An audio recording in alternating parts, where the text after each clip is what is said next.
Because this is a dry area, farmers in Makueni are now planting more drought-resistant crops like cassava. Diana Kalecher from Farm Concern has come to talk to Michael and Catherine about planting cassava. Michael and Catherine, have you ever planted cassava? I have never tried before. So now, Diana, can cassava do well in these regions? Yes, cassava can do very well in these regions because of the climatic condition. Cassava is a drought-tolerant crop which requires minimal water. But again, it needs a lot of management. It's not just like any other crop you'll neglect.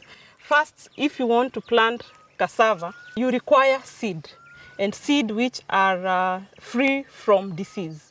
We have a partnership with CARI or Ministry of Agriculture. You can get those seeds from those. And once you get the seed, you prepare your farm and you clear all the weeds from your farm. After that, you just need to have small holes for planting the cassava, which the spacing should be 1 meter by 1 meter. You plant your cassava in those holes. Mm-hmm. And once you plant, you wait for cassava for 8 months.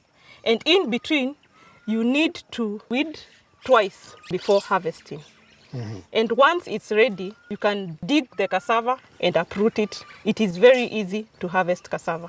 Now, Michael and Catherine, you've heard from the expert about the benefits of cassava. I'm sure you have some burning questions. Michael, any question? Yeah.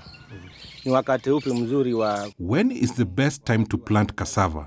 Before or during the rains? Cassava is a crop which needs rain, but doesn't need a lot of rain. And the best period of planting cassava is at the onset of rains. For this area, the rain starts from the month of November onwards, and that is the best time to plant cassava. When do you harvest cassava? Cassava, it requires 8 to 10 months to mature.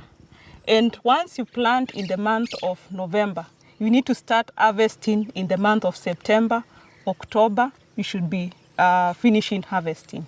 And then from that time, you'll harvest both seed and the cassava root tubers. So you'll have double benefits, but you just need to preserve that seed very well, and then you plant in the following season. We decided to take Michael and Catherine to visit Mbuvo Processing Factory. The factory buys cassava from farmers. Farmers in this area can sell their cassava to the factory at 8 bob per kilo. At the factory, the cassava is weighed, then washed, and then taken to the chipping area where it is chipped into thin slices. After that, the cassava is dried for 4 days. When it is dry, the cassava is milled and packed into bags of cassava flour. Catherine also wants to keep some cassava in her store for her family. She can do everything the factory does at home by hand.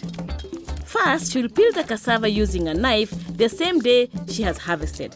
Then, she needs to wash the cassava in clean water. When the cassava is clean, she can use a machine to chip it. Many farmer groups have a machine like this. Or, if there's no machine, she can chip the cassava by hand. She then needs to lay the cassava on a clean polythene sheet to dry in the sun. When it is dry, she can store it in sacks in her store. If she wants it to last for a long time without being spoiled, she can use a pig's bag like this one.